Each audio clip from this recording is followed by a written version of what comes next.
My name is Dr. Nikki Yaboa, and I'm a professor in the Department of Communication Studies. I've been teaching there since August 2016. I'm a new assistant professor here. My area of research actually is oral history performance. Oral history performance is when you conduct interviews with people in communities, and then you engage those interviews not just through scholarship, but also through performance. And I think this is really important in the communities I deal with specifically because I take the stories and the histories of Black communities, people of African descent, so either African Americans or Africans from the continent. And I use performance as a way of allowing them access into scholarship, into what is being written about them and what is being said about them. So I am from Ghana, West Africa. At least that's where I was born, but I was raised and spent most of my life in Canada. It wasn't until my PhD that I actually moved to the States, lived in Chicago for a while. I acquired my PhD at Northwestern and moved here just recently in August to begin my career. This scrapbook that I have in my hand is actually the scrapbook that started my passion for and love affair with oral history. So I came across this scrapbook by accident, actually. I don't remember exactly how I discovered it, but it was within my mother's possessions. And there are a series of pictures that she put together when she was in high school. And I remember being blown away because I was in high school when I discovered it. And I remember being blown away at the concept that my mother had ever even been in high school. So of course I started asking her questions. Who's this person? What's that person? Why did you write this here? I think one of the pages says, Black is beautiful. Why was that important to you? Who were your friends? What did you guys do? It opened up a space for me to think about her differently than just her role as my mother. And so this actually was the very first oral history that I conducted. And my mother's stories actually still very much influence the type of scholarship that I'm attracted to, the kind of scholarship that I do. I look at stories of Black migrants, which my mother was. She is probably the most well-traveled woman I've ever met. She's been all across West Africa, first as a trader, lived in Europe for some time, moved with me to Canada, the States, Nigeria. With her, I've seen half the world. And without her, I've continued the journey on my own. But I'm very invested in stories of migrant Africans, which many people of African descent, we can consider ourselves migrants, whether voluntarily or involuntarily. And also, I'm interested in women's stories. So I don't look exclusively at that or specifically at that. I find their stories to be engaging. I find their stories to present a different view of cultural identity than what mainstream or popular discourses show. So my research is important to me in two ways. I see my research as both a personal journey and also a professional one. So in terms of where I see my research going on a personal level, I think it's really important that as a Black person, as a person of African descent, and as a Ghanaian who left my country when I was 7, moved first to Canada, now to the States, that I maintain the connections that only history can provide me with my past. And so the more I conduct oral histories with other Black people, the more of a sense of an identity that I personally start to kind of accumulate. Identity comes out of culture. You don't just create identity on your own. And so I find that my research opens me up to thinking about all the ways in which Blackness is and Blackness lives. And so in that sense, the journey that this research has taken me on has been deeply personal and deeply satisfying. And on a professional level, I'm really committed to making sure that the types of scholarship I produce makes its way back to the communities I take the scholarship from. I think traditionally the academic model has been you go out into the field, you conduct ethnography or interviews with people in the field, you take all that knowledge back and then you squirrel it away in an article or a book that only other people that are academics can have access to. There's nothing wrong with that model. Scholarship is important, right? But especially in communities like our own, where we're used to knowledge being taken from us, it's nice to be able to return that knowledge, to show people that they are co-creators in their lives, to show people and to demonstrate just how important the things that they're saying and doing are. And so professionally, performance becomes a way for me to achieve that. Scholarship is important and necessary to my tenure, obviously, but being an oral history performance scholar has enriched my professional life by giving it a sense of politics, a sense of my politics, the politics that I'm invested in.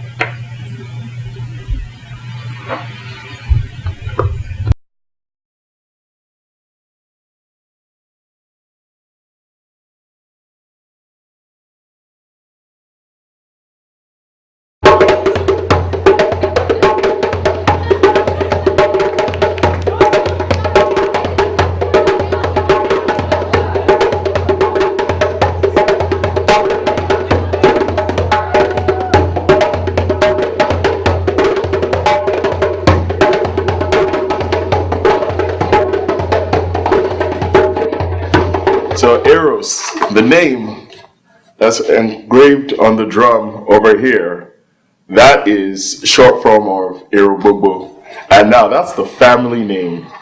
Everyone uses Eros. Everyone from my aunts, my uncles, my grandfather. There's even a nickname of Eros on top.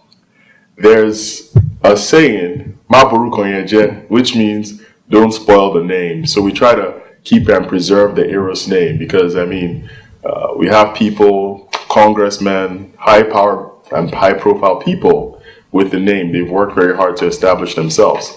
Now, my great grandfather, his name is Alhaji Suleiman Erogbogbo. He was the first Erogbogbo. Erogbogbo means all thoughts. And he was known around the community for advising other people and tried to help them solve their issues. He normally believed the basis was financial. One of his children is my grandfather. That's Alhaji Ashafa Erogbogbo. I'm named after him. Alhaji Erogbogbo sacrificed his education to raise his kids. He had 3 children at the time, and he could not go abroad. He had the chance to go abroad to get an education, but he had to stay behind to raise his children and build his family. So he has always wanted that education, and I'm named after him. So I'm very proud that I got his first and last name, and I was able to earn the degree he was unable to earn. Now, the drum is something we used to celebrate and bring together everybody in Nigeria. I've used this drum in my grandfather's 90th birthday. I played for my grandmother's 80th birthday, my aunt's 50th birthday, and it's something that's generally popular amongst Nigerians. Even my father played in school when he was young. So I've picked up that gift and translated it and preserved it, and I take it to physiology for engineers class. I take the drum to teach about the eardrum. The eardrum has a membrane called the tympanic membrane, and that membrane vibrates with different frequencies in order for you to hear sound. And you have these little bones called ossicles, called the malleus incus and stapes, and I try to connect the students to the ear using the drum. And I preserve the name, and I preserve the drum, and I take it with me wherever I go.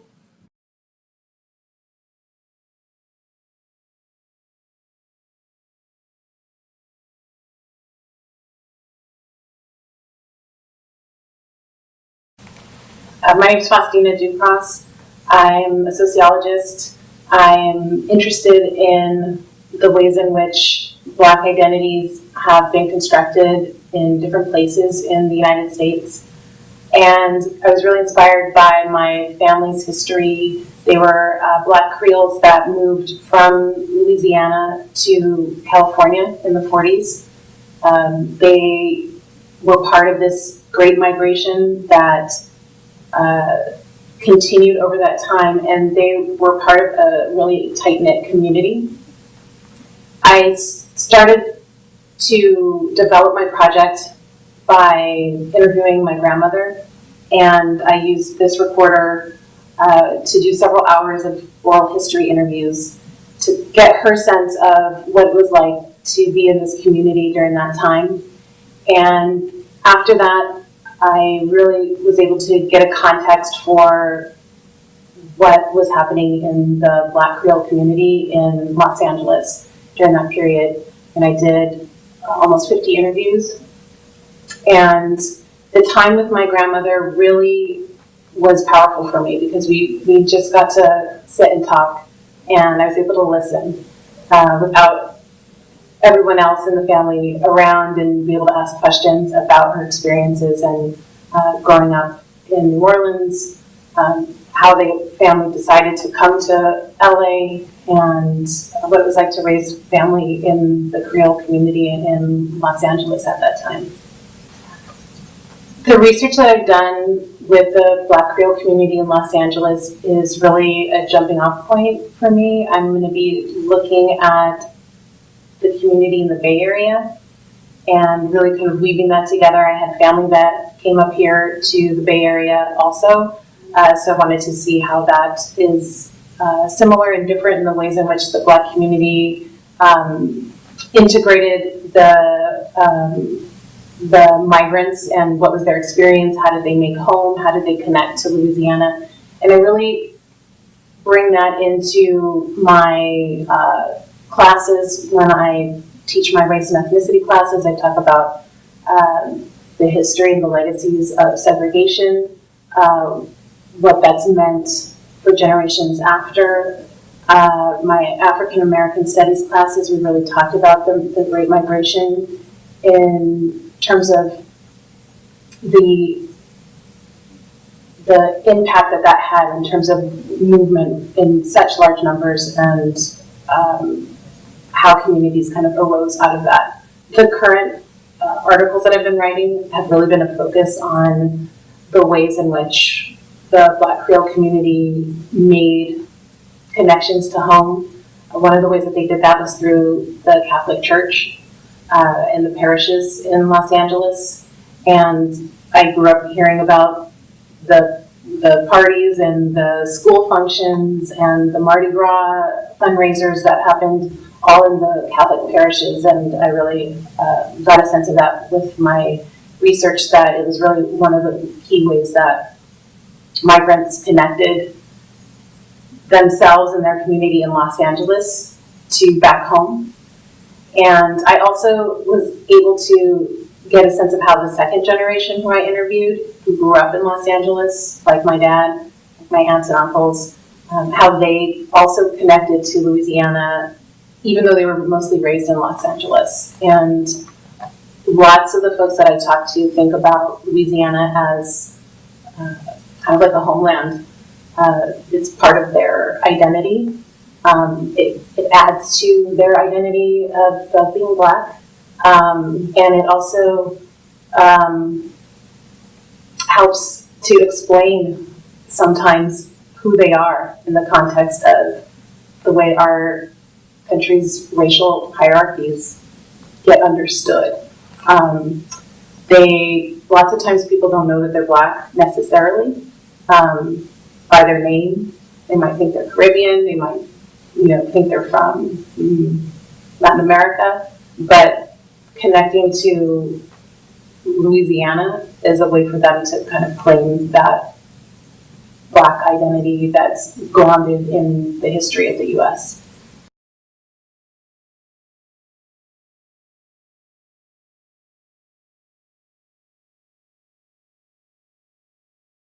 So my name is Jason Douglas. I'm an assistant professor in the Department of Environmental Studies. And, just a little bit about, the type of work that I do, the research that I do. A lot of it actually stems from my background and, my upbringing. I do research on public health and environmental justice. And, I'm concerned with how certain communities, low-income communities and communities of color, are being treated, and how public health outcomes are unequal coming out of these communities. So, taking that was a growing interest throughout my life, throughout my, coming up to my graduate studies. And it's something that it is a very challenging field of study, as well as, just doing a PhD program. There's so many challenges that we go through. So just taking a very challenging topic and a very challenging course of study, I needed to find strength to be able to accomplish my goals. And a major source of strength for me is my wife, Emily. She's been with me from day one of that PhD program. We actually met maybe 2 months before I started my PhD, and I was very excited. I was hot. I thought I was great. I was going to go into this program and do some amazing work. But, as we all know, having gone through it, there are going to be a lot of challenges. The reason that I wore these links today, these are the cufflinks that I wore at mine and Emily's wedding. M for Emily, that's what we all call her, M, and J for me. Is because she was the source of strength. She helped me to get through that PhD program. She was supportive of me the entire way through. Everything that I wanted to do, every turn that I made, she supported me 100%. When I told her, I'm going to do my dissertation in Jamaica, and I have to be there for months at a time, on and on. You're not going to be able to do this with me. She didn't like it, but she supported me. She said, you know what, this is what you got to do. This is something that you're passionate about. You're passionate about working with communities in need, communities that are being treated unequally, and you need to pursue that. So she helped me get through that. She helped me get through biggest challenge during my PhD. My mother passed away. That was in 2009. And that was a blow. She and I were very close. And I think I would have fallen apart. If I didn't have Emily there at that time. And I guess it's no coincidence, having gotten through that together, well, maybe 6 months after she passed away, I went and purchased an engagement ring and asked her to marry me. I said, you are the person that I know you'll always be there for me. And together we can succeed in anything. And so far we've been getting there. I finished that PhD program. I went right into a postdoctoral research fellowship. That was at Loyola Marymount University. I did my PhD at CUNY, the Graduate School and University Center. Did my postdoc at Loyola Marymount, and then came to my faculty position here. And we've taken that journey together. My wife, she also was pursuing an advanced degree, a master's degree in school counseling to be a socio-emotional counselor. At the time, she was teaching mathematics. And she really wanted to, I guess we're very much like-minded. She wanted to work with people. She wanted to work with people firsthand and help them to work through some of the issues that they're struggling with. So we did these things together, and she succeeded. She completed that, and she is now she is the socio-emotional counselor at her school in Los Angeles. And she's doing it. She's killing it. And through all of that, we had a wonderful baby girl. Her name's Brooklyn. And, named after where my wife and I met and fell in love, where it all started.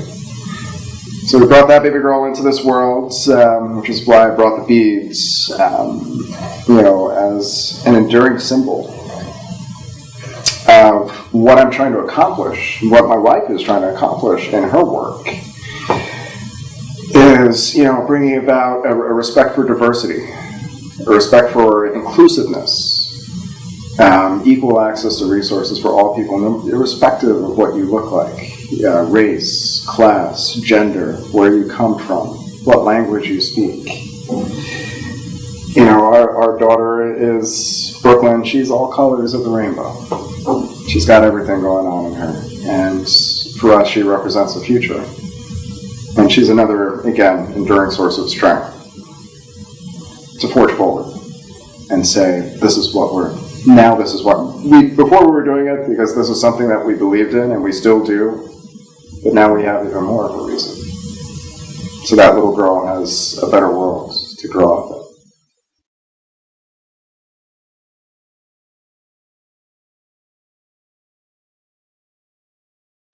I am Constance Deanne Hill-Williams. I'm an assistant professor here in the Valley Foundation School of Nursing. I have been here for almost 5 years. In August of this year, it'll be 5 years. And the picture I brought in today is a picture of my mom and my dad. My parents met in 1962 at a university, Langston University, which is a historical black college located in Langston, Oklahoma. And Langston was started in 1897, a part of the freedmen for the free blacks that were moving during their navigation to outward west. And it was established as a teaching university. I was excited to bring in this picture because this picture was actually shot on their honeymoon in 1965. And my mom actually was, I was conceived during their honeymoon here. And this picture is where my parents are standing by a rock, but later did I find out that my parents are standing by a rock in San Francisco. I'm not originally from San Francisco. I was born in Oklahoma, transferred over and pretty much grew up in the Chicago area. And then a couple of years ago, I met my husband, and he lived out here already, and so I moved out here. So I look at it as being a full circle type of aspect, that my parents traveled here for their honeymoon and everything over 50 years ago, and here I am today actually residing in this area. The picture means so much to me because family was really huge and significant in my life. Often when you think of the African American family, you think of maybe of a single parent household, where there have been some awesome, strong women who have raised the children within that household. And but I was very blessed to grow up with a very nucleus family and then extended family who had marriages intact. And so I saw the proof that marriage can work, and through my parents, their longevity, through many hardships, through many different changes, they were overcomers. And I also look at them because they were what came out of the civil rights movement as well. My parents often shared with my siblings and I their stories of participating in the civil rights movement in Oklahoma. Yet Oklahoma was further west. There was a lot of discrimination. Many of you might have even heard of the Tulsa situation of Wall Street, the Black Wall Street.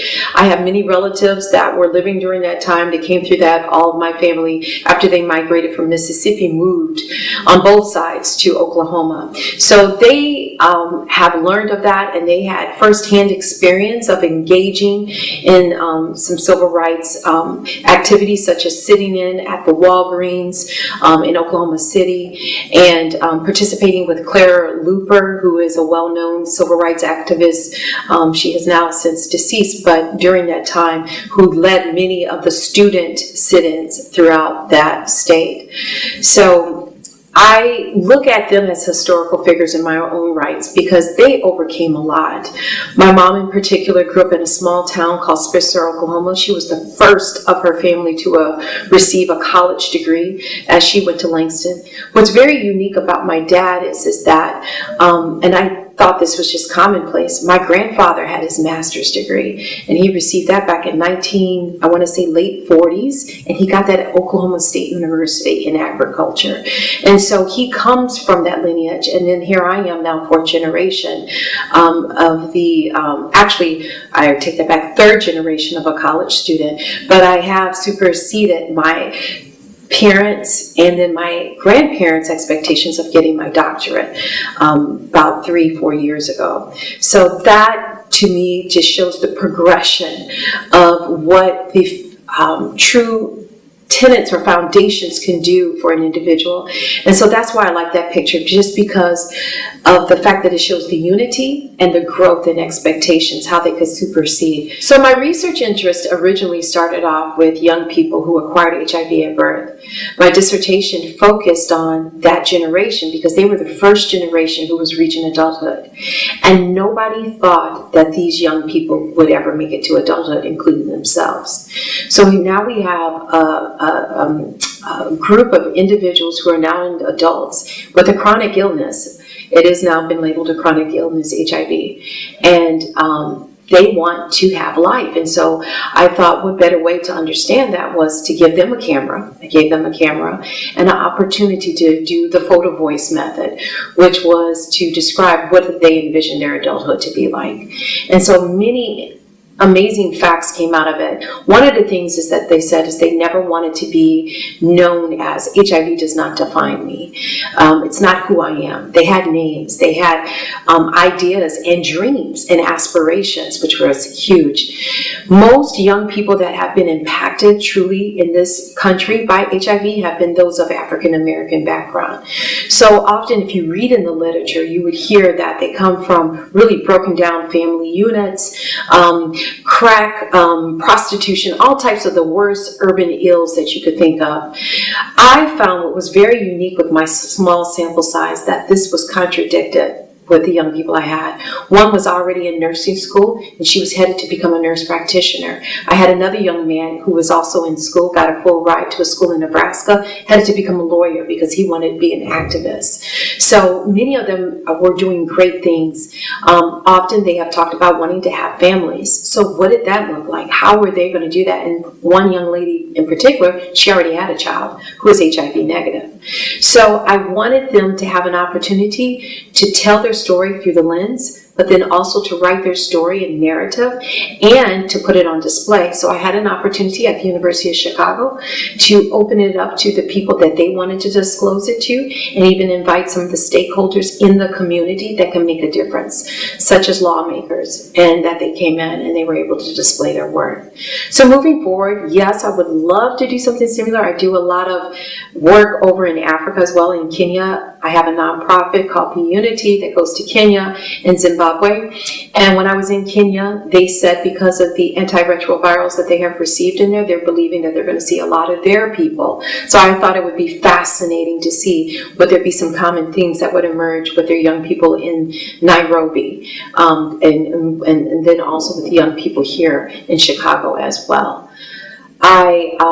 Moving forward, I'm really interested in emerging adults. And emerging adults are those individuals who are 18 to 29 years of age. Because these are the millennialists, this is our future, this is our future workforce, this is our future everything. And so I want to do more research with them just to see what excites them, what scares them, what are their thoughts, and how do they see themselves progressing through adulthood.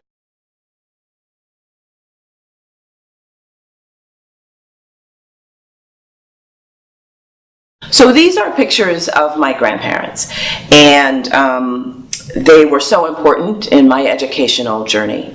I was so blessed to be born into the family that I was born into. I was born with all of my natural grandparents, plus my parents, step-parents, and even great-grandparents. Educating their children was an important job for my parents, and all of my grandparents were so supportive in that. My maternal grandmother had a college degree, and she was born in Virginia and educated in New Orleans, in Louisiana. So this was a time and a place where women, particularly black women, weren't being educated. So she was such an inspiration to us as we were growing up and as we were getting our own educations. My other grandmother, every time it was time for one of us to go to college, would get a big box and fill it with sheets and blankets and pillowcases and towels and all the things that we needed for our dorm rooms. And so one of the exciting things about going away to college was to see all the wonderful stuff that she would pack into that box for us and ship off to our dorms for us to be ready for college. My paternal grandfather had me write him letters regularly during my undergraduate program, telling him everything that I was doing and everything that was going on with me. And that was very motivational for me because I obviously wanted to report only good things and successes in my letters to him. And he used to talk to my mom about how much he appreciated getting them and hearing what was going on with me. My great-grandmother made it her job to make sure that all of her grandchildren, all 5 of us, had a new outfit every time we had a graduation. So from kindergarten all the way through college, we always had a new outfit from her for our graduations. And these pictures are important because these were taken the day that I got my master's degree. And every one of my grandparents, including my great-grandmother, is there for that really important day. I'm the first person in my family to get a master's degree, and this was the last time we were all together as a family. None of my grandparents lived to see me get a doctorate, but their spirit of love and inspiration and support is never far from me, and every educational and professional achievement I have is as a result of standing on their shoulders. So I always think about the advice that they gave me, the support that they gave me, and I want to provide that support not only to my own children, but to my students. And one of the main, I think, accomplishments that I can have as a faculty member here is to provide that same level of support. You know, when you know that people are behind you and you know that people are supporting you, it changes the way you move through the world. It gives you a sense of self. It gives you a sense of purpose that I think you don't have if you don't have that base of support. And I want to try and be that same base of support to the young people in my life, not only my kids, but to my students as well.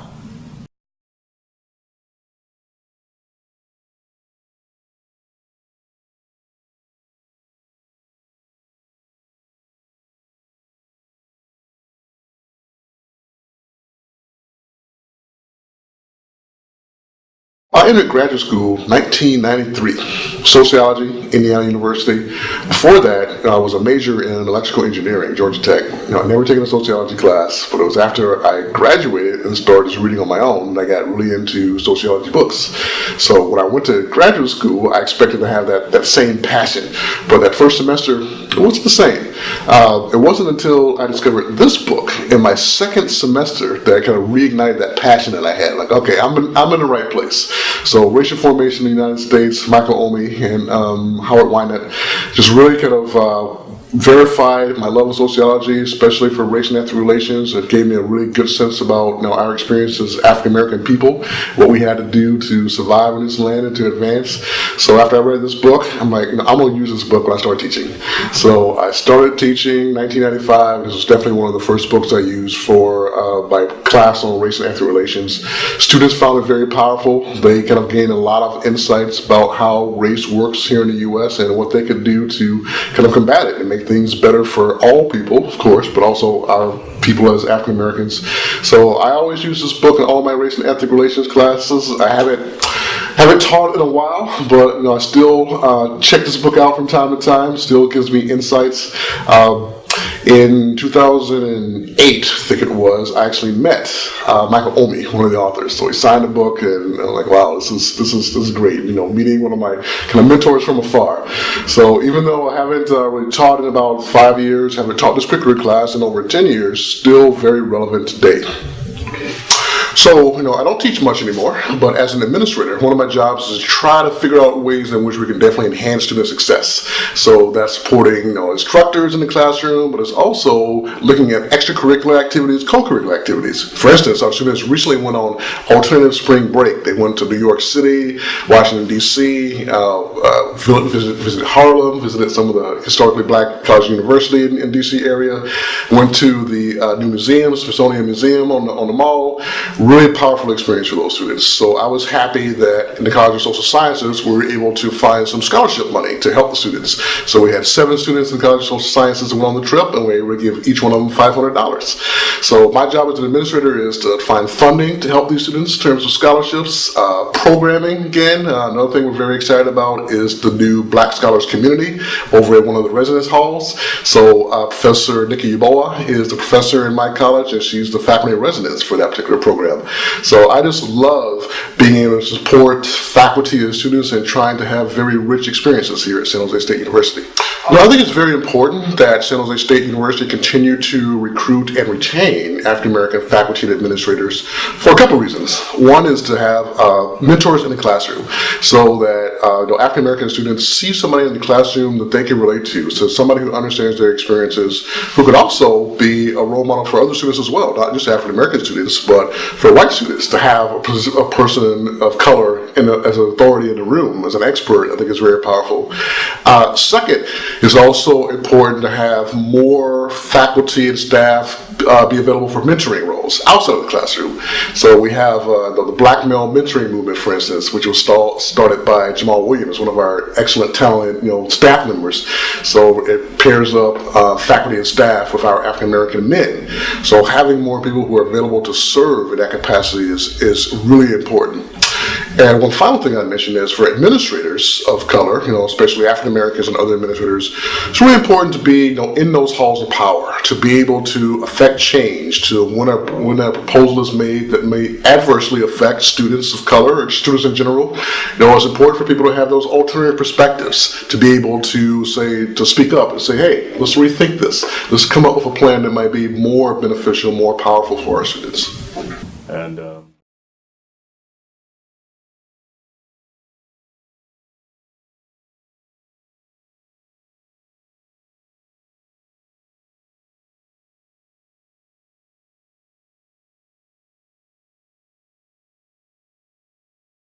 Dr. Miller, tell me about the photo.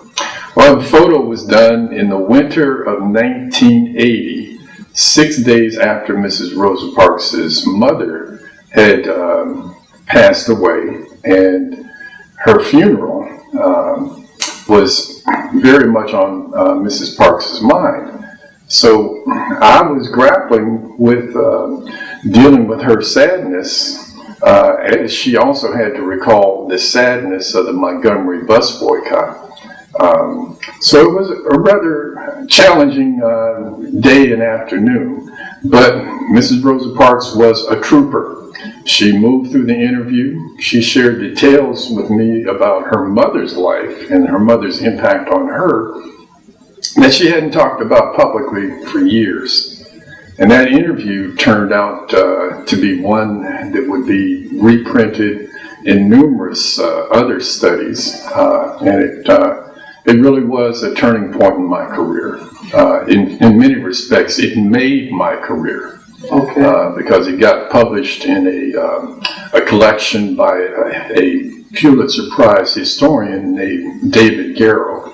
And I still, see citations from that study in contemporary books about the Montgomery bus boycott. Tell me about, at what stage of your career were you? Were you an assistant professor somewhere? Were you still a graduate student? I was still a graduate student at UC Berkeley, and I was struggling because I was a father and a husband, and I was taking time away from family, but I had to get to Detroit to finish off that project, and I knew I had to get Mrs. Parks before her handlers surrounded her so much that she would not cooperate with struggling graduate students like myself. I had already encountered some personalities, I'll not mention names, who expected $500 before they would sit down to do an interview. So Mrs. Parks was generous beyond belief. She was generous with her time, just as she had been generous with her spirit and her life in giving so much to the movement. Rosa Parks was no novice to activism. She had been a member of the NAACP in Alabama going all the way back to the early 1940s, during a time when black people joined the NAACP in that state. Their names were published in the local newspapers so that retaliation and intimidation could be directed toward them.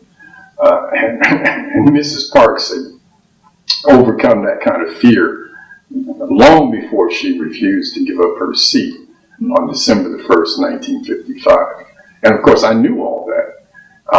And one thing you learn about being a researcher is the more preparation you engage in before you meet your subject, the better your interviews and your findings can be. So that was a key to how I was able to frame questions for Mrs. Parks that she hadn't been asked before. How long did it take for you to get the interview? I can imagine it was obviously through telephone calls or letters. I had spent the summer of 1977 doing a lot of work in Montgomery, Alabama. And I would talk to and interview and tape people who had been veteran activists, because I wanted Mrs. Parks to be my final interview, because I wanted to know everything I could about the movement and about what people had known of her and what she had done before I actually sat down with her. But then I had to go through layers of handlers before I could actually get to Mrs. Parks. And the interview was done where? You said in Detroit, but in her home? It was done in a senior home where she had lived with her mother in her declining months. So it was right on Woodard Avenue. And Woodard Avenue by 1980 was really beginning to be a tough place to get through. And I had taken a hotel room on East Jefferson, and I walked about 40 blocks to where Mrs. Parks was. And I was wearing a coat, and I would notice that some of the guys would drive by on Woodard Avenue, and they spotted me with my coat, and they were getting ready to take me off. Right. But it just so happened that I turned into where Mrs. Parks was staying as those guys were noticing, that I had a coat that they could pawn or something like that. So it was quite an adventure. And what has that picture meant to you? Because you mentioned that it still is on your desk. And so what inspiration, I guess, has it continued to be for you over the years and throughout your academic career? That picture was with me when I was in a group of about 5 or 6 young African Americans who were in the first wave to integrate the University of Mississippi in 1982. I took that picture with me and I set it on my desk when I was down at Ole Miss, and I would look at it on many occasions because we went through some stuff at Ole Miss in 1982, taking on the issue of the rebel flag that tried my last nerve. But over the course of a year, I was a VSU advisor. The students at Ole Miss were successful in getting the university to officially disassociate themselves from the rebel flag. And they actually did it in the year 1982. Okay. But once that was publicly announced, within a matter of about 3 weeks, the Mississippi Klan visited the campus and marched all over the campus, demonstrating their outrage that the flag that they had embraced for so many decades had been publicly disassociated from the university. Those kinds of things, were things that characterized early years of my career. And did you ever get a chance, because if you're talking about the 80s when you were at Ole Miss, that's only 20 years after James Meredith. It was exactly 20 years after James Meredith had integrated. And some of the best people that I have worked with in my life were at the University of Mississippi during those years. Did you ever get a chance to meet James Meredith? I met James Meredith on numerous occasions, but the James Meredith that I met in the 1980s was much different than the one who had, been around in the 60s. And that is no real surprise, because I met a lot of veteran activists who had been, in many ways, brutalized and mutilated by the pressures of those times. But, war veterans, because that was a war for transforming this nation and bringing us toward modernity.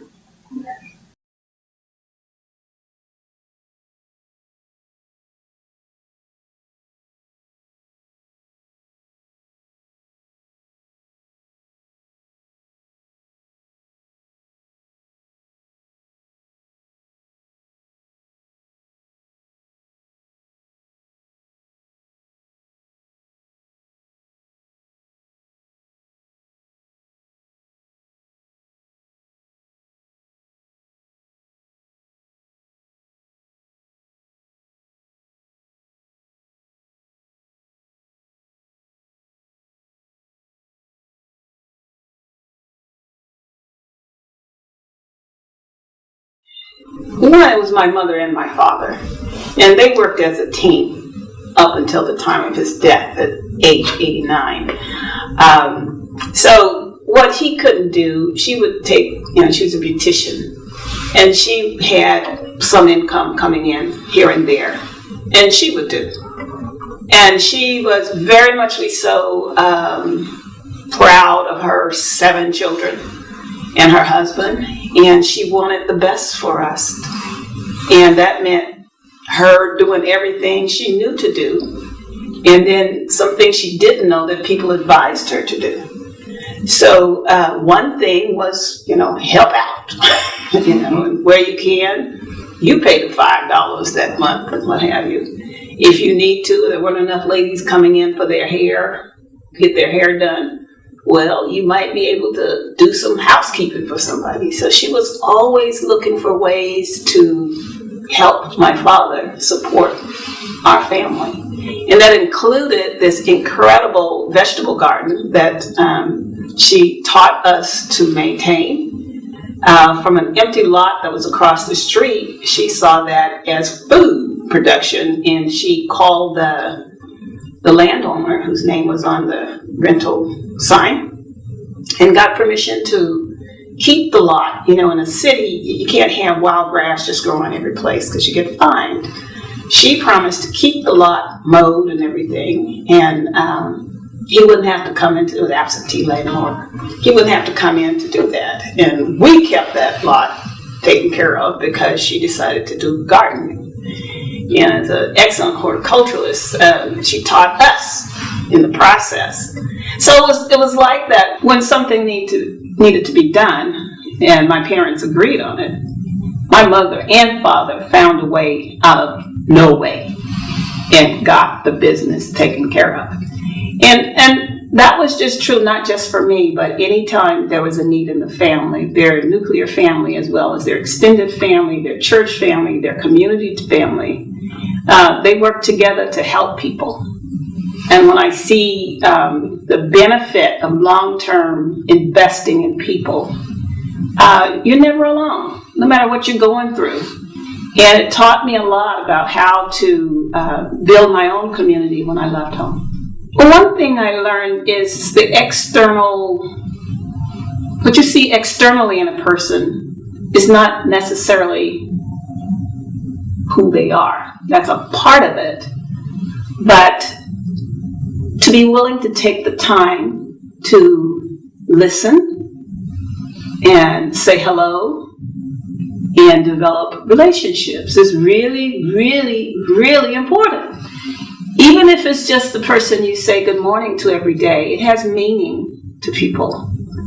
And when it's time to get something else done, they remember those things that, you saw them. You saw them as a human being who needed recognition.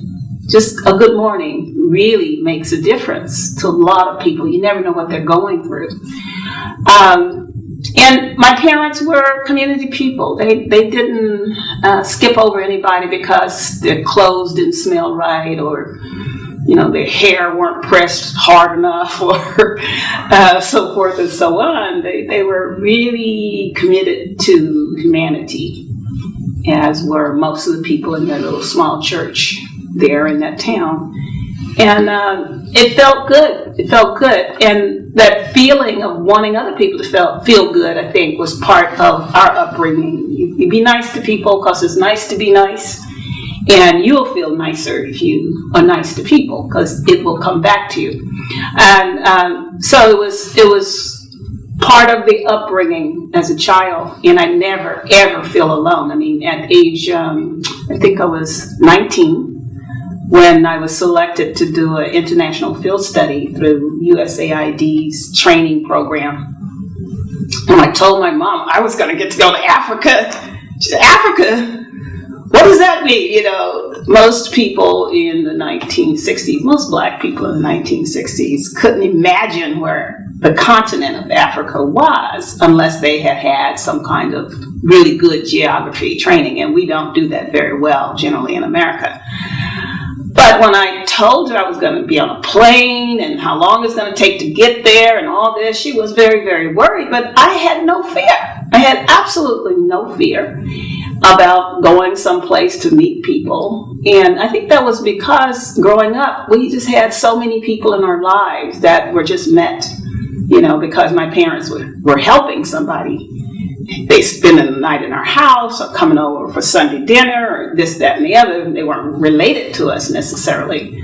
So I saw the world as a place where you could build community with people that were not necessarily your family members, but they could become, you know, extended family members. And it was a good thing to have a full network of people. Yeah. So I try to carry that over into the classes I teach in African American Studies. Many of our students now are urban students, not necessarily from a rural community like I came from. But urban people also need to build a sense of community so that they can have the support they need when trouble comes, or when joy comes, or, you know, celebration comes. It's just nice to have nice people around who know you and want to help out. Yeah.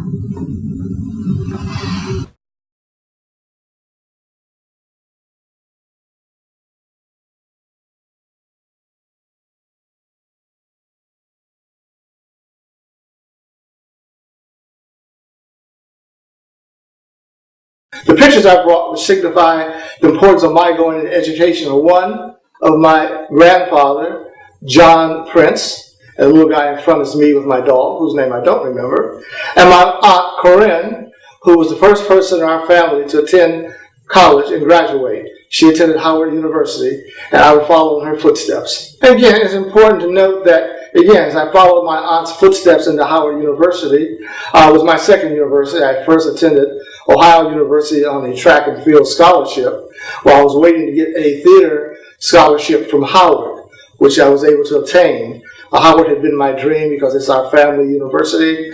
I wanted to make my aunt proud of me. She would go on to become a social worker. She graduated from the School of Social Work and became the head social worker, head of the system in the state of Illinois. And then also for a while worked as an assistant to Ralph Bunche and to Adlai Stevenson, who was the governor of Illinois. My grandfather's importance is a little different to me, and for another reason. My grandfather was a cook. He was out of Tennessee, not a formal education at all. Started as an elevator operator in Cleveland, Ohio, which is the place I was raised after we moved from Tennessee, and became a chef. My grandfather was an inspiration because in his furthest imagination, he could never imagine me, one, either holding a degree or being in charge of a classroom that was integrated. We used to laugh in his last days the fact that he could not believe that I, as a black American, had the power of my grade book. I actually could fail white people if I wanted to, which came to an inside joke. But again, in his imagination, that was not conceivable during the time he was coming up. So he became an inspiration of the working class. He struggled, he worked hard to put my aunt through school. She struggled and worked hard to put me through school. And now I have the luxury of being able to put my children through school. So that was a legacy that was established some time ago. I went into the field of theater, not because anyone else in my family had gone into theater. I was inspired by my mother to continue to follow a dream. I guess I never wanted to grow up. I had this Peter Pan syndrome. And with the rest of my family said, you should do something practical. Why not be a business major? Why not do something else that's meaningful? My mother said no. Not only follow your dreams, catch up to them. And I did just that. I went into theater at the age of 8, became a professional actor with a union card at 12, where I joined the national tour of A Raisin in the Sun as Travis, a little boy. And then from there, I would just continue my education in theater. I would continue my professional life in theater. I guess one of the most proudest moments in my theatrical career is that I was one of the founding members of the famed Negro Ensemble Company out of New York City. When it first started, I was one of the founding members, which was the vanguard of the black theater movement in this country. I had a chance to work with Amir Baraka during that time, Ed Bullens. I was right there in the midst of all these giants of black theater, the black theater movement from its beginning. I was able to sit down with Ron Karinga when he was coming up and started to develop Kwanzaa. I happened to be in that mix at the same time. I was in the Republic of New Africa as a minister of culture during those days. Stokely Carmichael Kwame, also who come out of Howard, was a good friend. As a matter of fact, my anecdote is, for a short time, my roommate in college was H. Rap Brown. I had two roommates. H. Rap Brown was one, Donnie Hathaway was another. Roberta Flack was my music teacher. So I came along at an excellent time. I was part of Howard University in the late 60s, 1969, when student unrest was there. We were taking over the college, making our voices heard. So again, politically and socially, I had the luck of the draw. I came along at a great time, and I was able to use my art as a platform for social change and differences. I'm still very much active and I'm part of the Black Theater movement. I'm a founding member of the Black Theater Network, which is still in function. Ethel Pitts Walker, who was my mentor, who brought me to San Jose State, and a dear friend, was a part of that. We were both in the first beginnings of the Black Theater movement. We were on the board together at the very beginning. So I had these chances to have opportunities to be sort of a founding father. I mean, then I was very young. I was this young guy fresh out of college, and now I'm somewhere being close to the ancestors. So I'm an elder now. I don't know when that happened, but I've gone from being a new kid on the block to one of the elders, because I'm still doing what I love, which is theater, and particularly Black theater. And many opportunities to go and do commercial theater and just social theater.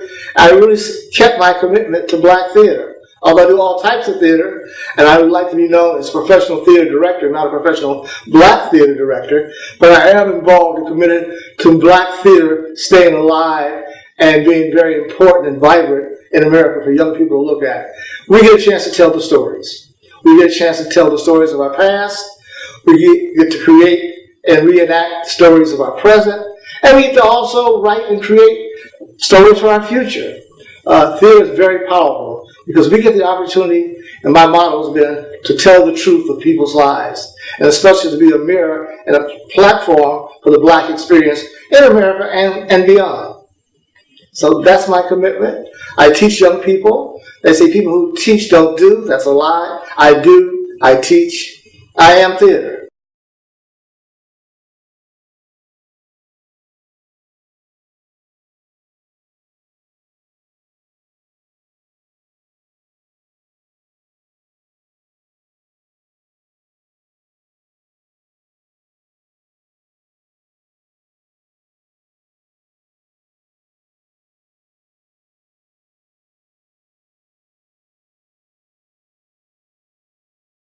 My name is Professor Samuel Obi. I work with the Department of Aviation and Technology, where I teach manufacturing systems. I'm also the coordinator of technology programs in the department. The items I brought with me are the Bible, my two books. One is my dissertation titled Factors Influencing Minority Enrollment in Vocational Technical Education Programs in the state of Iowa. And the other is my latest book, Introduction to Manufacturing Systems, which is a textbook that my students use. I've been with San Jose State University since 1989. I'll be clocking 28 years at the end of this semester. How important is your faith in your work? Yeah, my faith is very important to me and what I do at San Jose State University. In terms of helping to mold my students as much as I can to become fully functioning individuals while they are here and when they graduate, in helping us to build this great society. It has also helped me to develop other books. One of my books is called A Handbook of Productive Industrial Ethics, which was written to help our students and industry practitioners to know how to follow the rules of their jobs, wherever they are, so that we can be more productive in industry. I came to America in 1979, September, and started schooling in Oklahoma. Oklahoma State University, and later on at Southeastern Oklahoma State University, where I did my master's. I did my doctorate at the University of Northern Iowa, from where I was hired to be here at San José State. I have a family of 6, my wife and 4 children. Yes, the youngest is 23 now. The oldest is 31, just turned 31. And she's married with our 2 grandchildren now. I have 1 son and 3 daughters. All of them are engaged in the workforce. One works for CSU Monterey as a graduate admissions coordinator. One works for Kaiser, and the other works for Santa Clara County as a nurse. Okay. Lastly, read for us your favorite passage, Matthew, and once you read it, tell us why that's important. Of course, these are some of my favorite passages, not all of them. And the first one is Proverbs 14, chapter 14, verse 34. Godliness makes a nation great, but sin is a disgrace to any people. This is a favorite of mine because of what I saw in America when I first came to this country 30 plus years ago. And what I'm seeing now, that we see kind of degrading in values these days versus when I first came.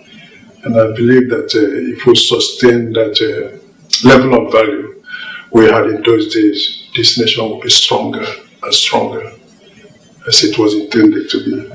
The other one is found in Matthew chapter 6, verse 33. I think I know it offhand. It's seek ye first the kingdom of God and his righteousness, and then all these other things will be added to us. This is especially good for young people who are looking for everything immediately.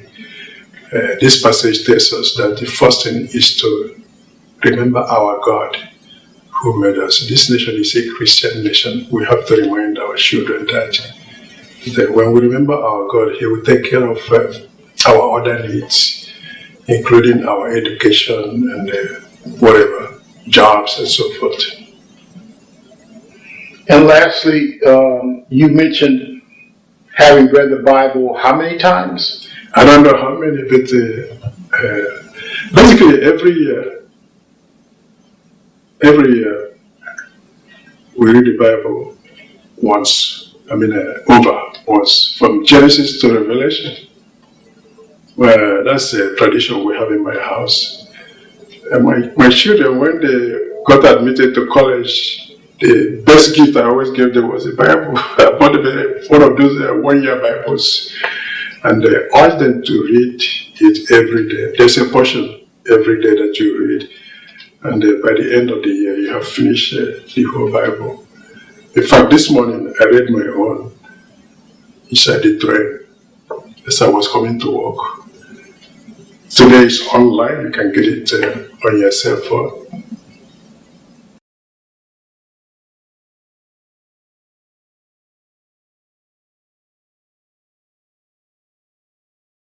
My mother played the most significant role in my life simply because she always taught me to believe in a higher power.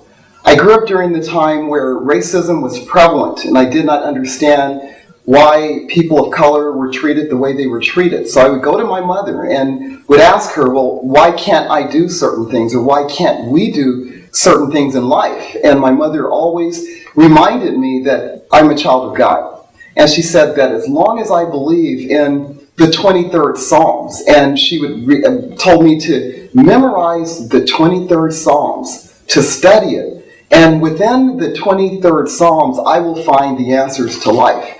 And so basically when I was in high school, I knew that I was getting ready to leave home. And the 23rd Psalms, I knew the words, but it didn't really have significant meaning to me because I was still young, impressionable, and when you're a child, you think that you know more than your parents or whatever. But it wasn't until I left home and I went to college and I struggled going through college, I realized, okay, there's something about what my mother packed me with as far as leaving home. Now, she didn't give me money. She gave me something in my heart, and that is the 23rd Psalms, and also the incredible belief that she instilled in me as far as believing in God. So it wasn't until I went to college that I had to rely and lean on those teachings, those early teachings. And by the way, my father was a minister. And so between my mother and father, that was something that was near and dear to my heart, and that's the belief in God. By the time I graduated from an undergraduate, I went for my master's degree, subsequently for my doctorate degree, and I was working in academia all my life. But again, I had to think about the 23rd Psalms because I was in an unfriendly environment. Even to this very day, I think about the 23rd Psalms. There are 6 verses in the 23rd Psalms, and I have them written and inked in my heart. It's because it's not an easy path going through academia, knowing that it is definitely difficult for African Americans in higher education. I had to put into my heart and my spirit, even to this very day, that I have to continue to move forward and not look back. At San José State University, I have to read the 23rd Psalms. It's because I do walk through the shadows of the valley of death. And what that simply means is not literally, but there are a lot of people that try to stop you in higher education. Whether it's your inspiration to publish, whether it's your inspiration to perhaps get into a better position or a higher position, there's those people that will try to stop you. But I realized as a part of the 23rd Psalms that my rod and my staff, they comfort me. The rod and the staff simply means to me, it's the Bible, what carries me in life are the beliefs that my parents had given me. This flower, for an example, this flower represents the day that my mother died. She died in January of 1996, and this is all she left me, along with this Bible. This Bible is a family heirloom. This Bible was given to my great-grandmother and was passed down to me. And of all my siblings, I ended up with this Bible. And in this Bible, my mother said, never forget the 23rd Psalms. And as I hold this flower, that's 26 years, not 26, but since 1996, this is what I was put on my mother's breast while she laid in the coffin. And I took it off of her breast, and I kept this as a symbol. And I said, I will keep this flower, this precious flower. The last thing that I remembered my mother having on her breastbone, I took that and I put it in the Bible. And I stuck it right there, the 23rd Psalms. And I said, I'll never ever forget it.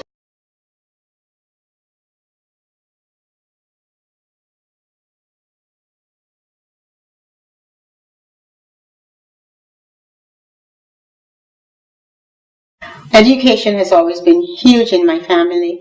I was born in Guyana, South America. Guyana is a little country on the northeastern coast of South America. And I spent my first 18 years there until I left for college. In my family, there was nothing more important than education, nothing. I remember my dad saying to me one day, Angela, all you have to do is study hard and do well at school. That's your job. Nothing else. And it struck a chord with me because I had nothing else to do. Literally, I didn't do chores around the house. My parents just wanted us to take in our education. I was the third of 4 girls, and my dad and mom just did everything they could to give us the best education.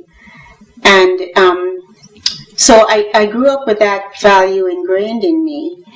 And we went to a very good high school. It was called the Bishop's High School for Girls.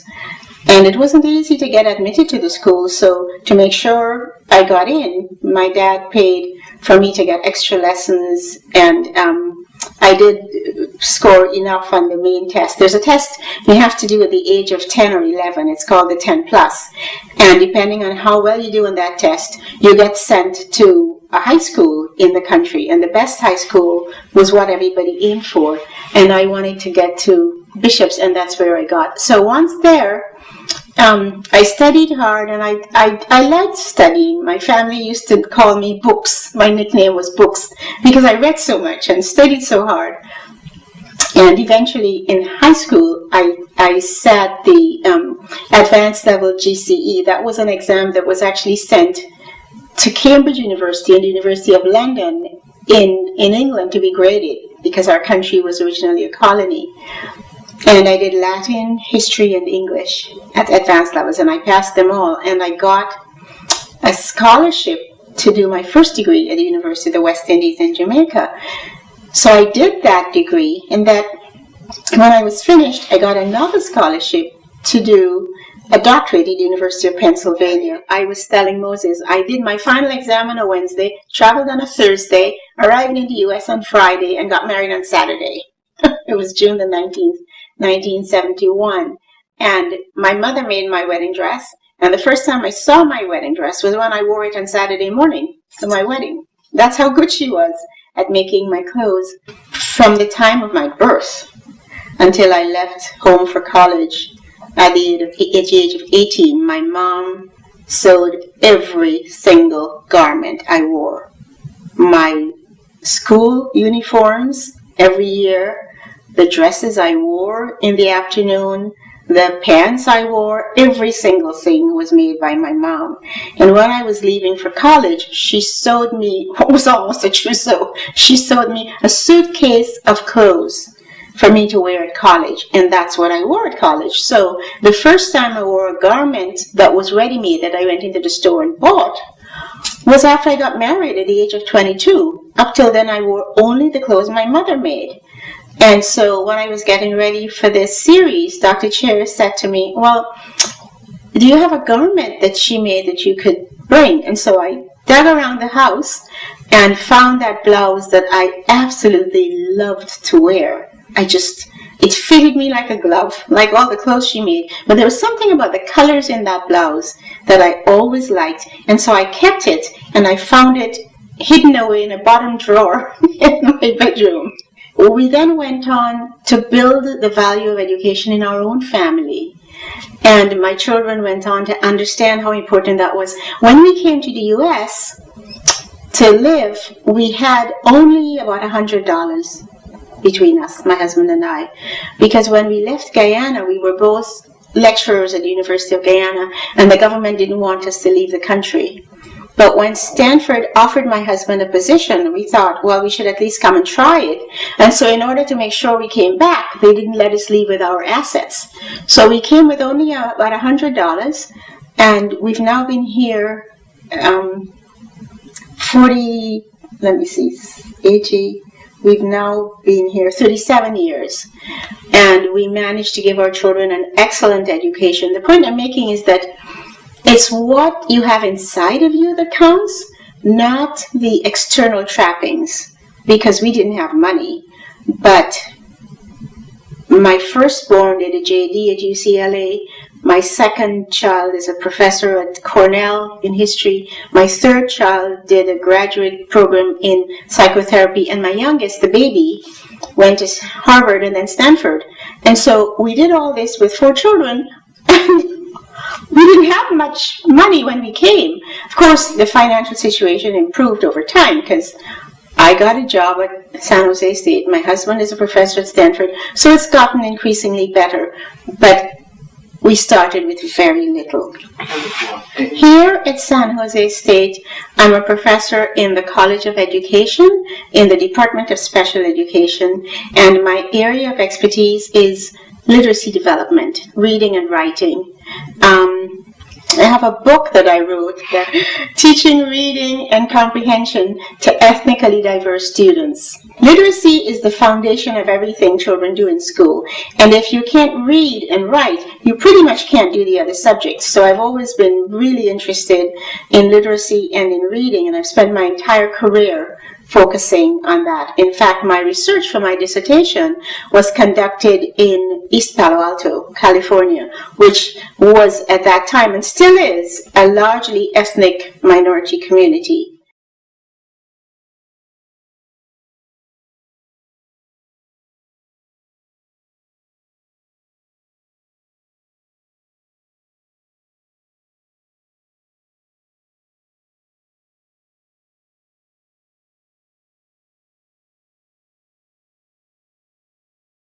I chose my mentor, Gordon Parks. I've kept Gordon Parks' picture in my office, every university that I worked at. I met Gordon Parks in 1971 when I was still in high school. The movie Shaft had just come out, and I met him at the premiere of Shaft at the Fox Theater in St. Louis, Missouri. I was familiar with Gordon through Life magazine, of course, and through his autobiography, the first installment on his autobiography, The Learning Tree. Gordon, at the premiere, I was a shy, teenager, and he was standing in the lobby signing autographs and talking to the press, and I walked up to him, and I introduced myself as this little high school journalism student. And he answered whatever questions that I had, and then something just came out of my mouth. Can I have a phone number to keep in contact with you? And the man literally, he put out a piece of paper and wrote down his phone number. And we were tight from that day forth. Throughout my entire college career, working career, Gordon would critique my photos. He would offer advice. Fast forward when I was organizing my book, Songs of My People, asked Gordon to write the introduction to it, and he did. And the picture that you see is a picture of Gordon with me at the opening of Songs of My People in New York at the Metropolitan Gallery. And so it was just a long friendship and mentorship. Gordon used to call me, and we would get together for dinner, and we would get together for lunch whenever I was in New York. I remember him calling me once during the middle of the week. I was living in D.C. at the time, and I asked, and he called, and he said, "Michael, what are you doing on Friday?" I said, I don't know, nothing important. He said, why don't you take a train up, because I want to cook dinner for you. I was blown away. It was Wednesday. I couldn't wait till Friday. And I took the train up, went and got 2 of the best bottles of wine that we used to share. And Gordon and I just sat and talked well into the wee hours of Friday night, Saturday morning. And he was showing me some of his advanced work and so forth. And so it was, that's why that picture means so much. Later on, when I was a faculty fellow at National Geographic magazine, I was out one day shooting. It happened to be Independence Day.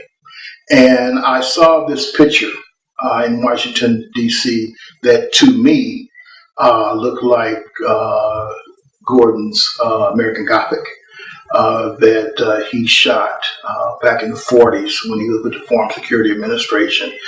And that's the other picture that I have in my office, like the one of Gordon and I at the Metropolitan Gallery. So a tremendous influence on my life, professionally and personally. I was so sad when he passed. In 2006, I believe, and it just happened to be spring break when I was teaching at the University of Mississippi. And I didn't even think.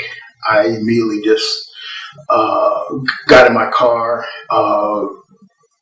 got the map to Fort Scott, Kansas, and I think drove 8 hours from Oxford, Mississippi to Fort Scott, because I wanted to be there, to really honor him in his passing. So, Gordon Parks, major influence on my life.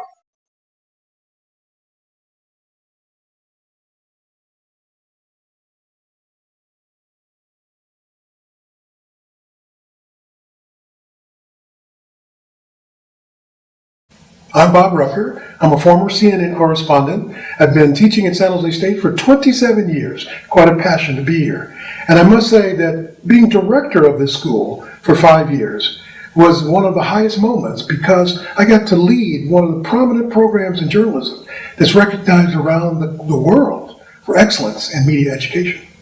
That watch that I showed came from my father, who had it handed down to him from my grandfather, who came from a great uncle or so who worked in the railroad industry.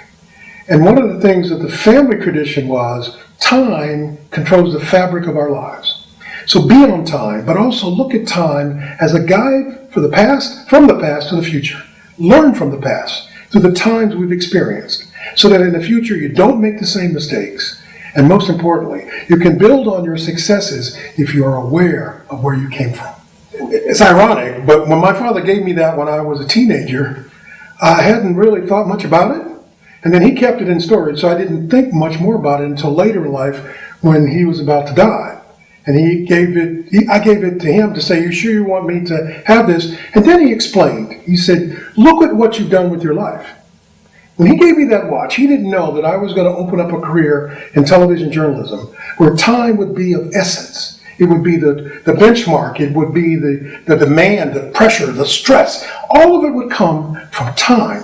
But he said, remember the message. Learn from the past time. Use it in the future for the better. But time is your asset. Don't see it as your enemy.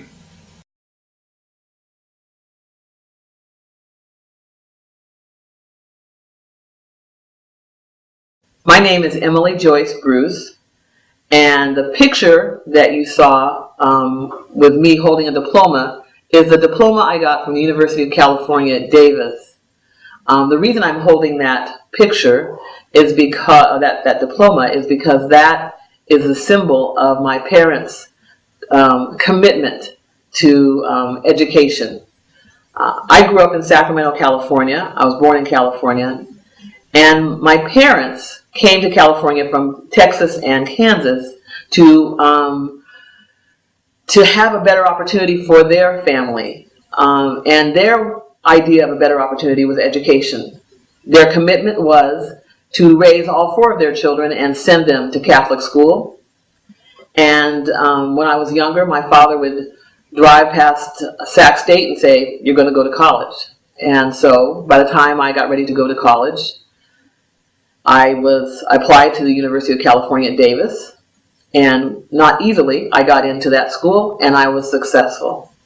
I liked it there. I enjoyed school. And I decided to stay there for an extra year, to which my mother said, "Yes, you can stay for another year, but you will have to pay for it." And so I did, and I enjoyed every minute of it.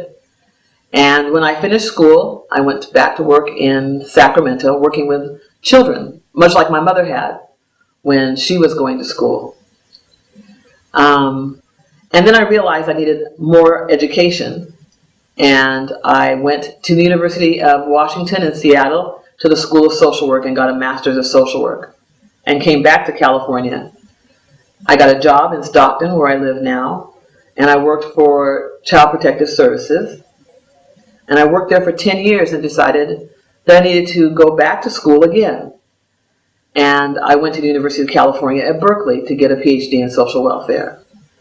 That was a challenge. I was older than most of the people there by about 10 years, but I finished successfully. While I was there, I was able to get a job at San José State as a lecturer in social work, and I became a full-time member of the faculty in the year 2002. I have enjoyed my stay and my time at San Jose State. It has been very challenging, very enjoyable. I love my colleagues. I love the students. The staff are amazing. That doesn't mean there are no problems here. There are problems. But the interesting thing about Silicon Valley, Santa Clara County, is that there's an attitude that if there are things that are problems, you can get them done. You can work on it. There is no such word as no. It's not now. How can we get around it? How can we fix it? And that's what I like about this campus. Don't tell anyone. But this job here is the best job I've ever had.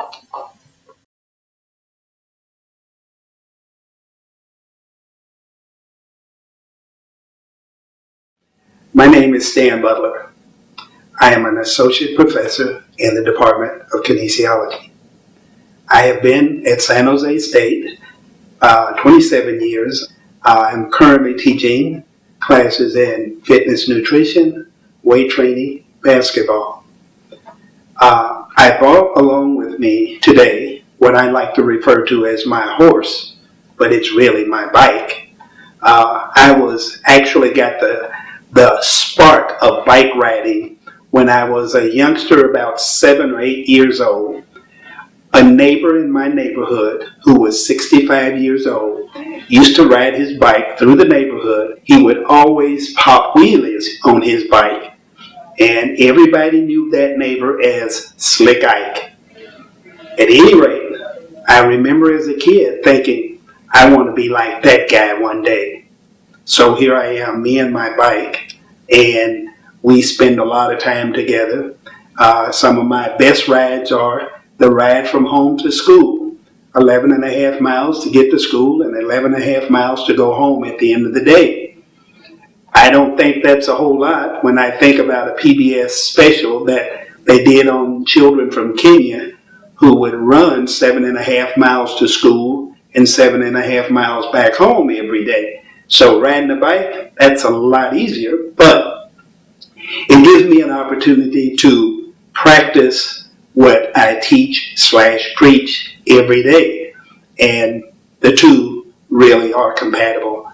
When you actually engage in a lot of the fitness stuff, you feel a whole lot better about sharing that with students because you know from your own experience it really has a lot of value for the individual. I'm currently, in fact, living in a community that has an average age of about 74. Very active people. And just being around individuals who have lived substantial lives, who are in their senior years, but they continue to live very active lives. Lots of individuals who come out and play tennis with us on a regular basis are in their 80s, and in fact 2 or 3 of the people are in their 90s, and they still come out and they play tennis on a regular basis. I was born in Marianna, Arkansas. I was delivered into the world by my grandmother, who was a midwife. I grew up in Bowling Green, Missouri. After graduating from high school, I went on to undergraduate school at Culver Stockton College in Canton, Missouri. I played football and ran track at Culver Stockton College, graduated from Culver Stockton, and I went directly from Culver Stockton to Northwestern State University in Natchitoches, Louisiana, where I earned my master's degree. After completing my master's degree, I went back and started my teaching career in Bowling Green, Missouri, where I grew up. I spent 4 years teaching at Bowling Green in the public schools, and at the end of 4 years, I took a job, accepted a job at Texas A&M University. So in 1981, I started teaching at Texas A&M University, and it was at Texas A&M University that I continued with work that I had started. My doctoral degree, I had started work on it at the University of Missouri at Columbia, where I had attended the University of Missouri for a couple of years. But when I accepted the position at Texas A&M to be full-time on the faculty, I went to school at night to work toward my doctorate. So when I completed my doctorate in 1989, that's when I accepted the position at San José State. I came to San José State in August of 1989, so I am currently in my 28th year.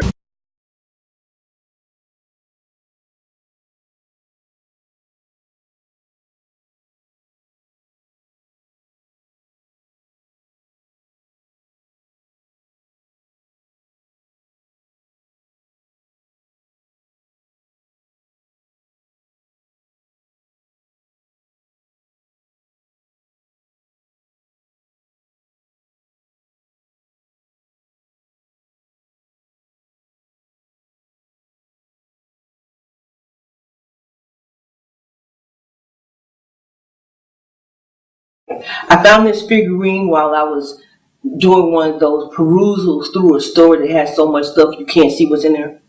There's one downtown on Santa Clara.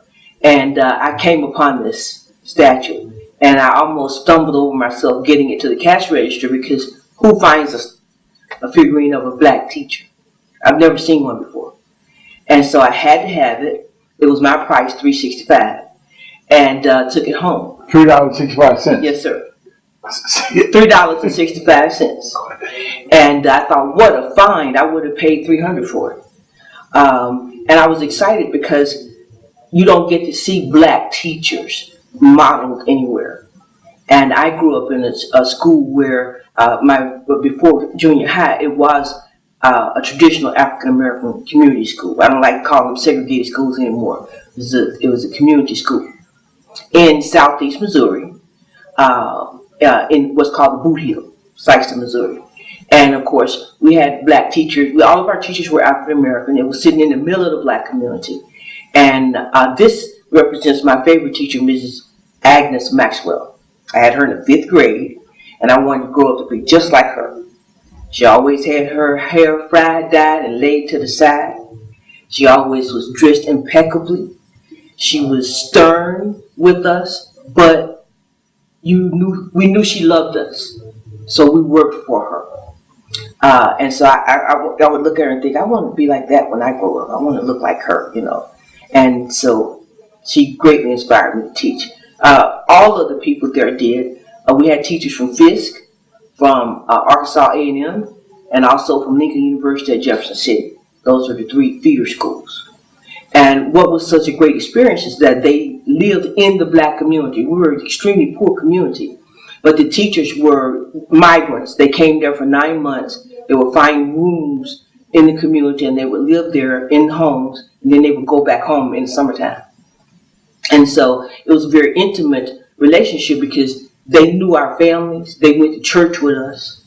You know, they saw us running up and down the street in the afternoon, and it would be kind of scary sometimes when one of the teachers would talk to my mother. I was afraid she was going to tell us something I had done. You know, so it was very intimate. We knew them. Our parents knew them. So if Miss Payton said Marquita was doing so and so in class, my mother had no question about that. You know, because she knew who Miss Payton was. She knew where she lived, and Mrs. Maxwell. All of these people. Not only did they teach me in the classroom, but I also took piano lessons from 2 of the teachers. For a while, my mother didn't have money to pay for piano lessons. And so my homeroom teacher, Mrs. Scott, she asked me one day in homeroom, she says, why aren't you taking piano lessons? I said, well, my mom said, we can't afford that no more. We ain't got no more money. She said, where there's a will, there's a way. And if you want to take piano lessons, I will give them to you during homeroom class. I said, all right. So during homeroom, while the other students were supposed to be studying, I was taking the piano lesson. And I just made contact with a guy on Facebook who told me, I'm one of those people who used to listen to you play your lessons in homeroom class. He said, and I can't read music, he said, but I can play by ear. And I would play what you played that I heard in homeroom. That just blew me out of the water. And how many years ago was that? at least 50.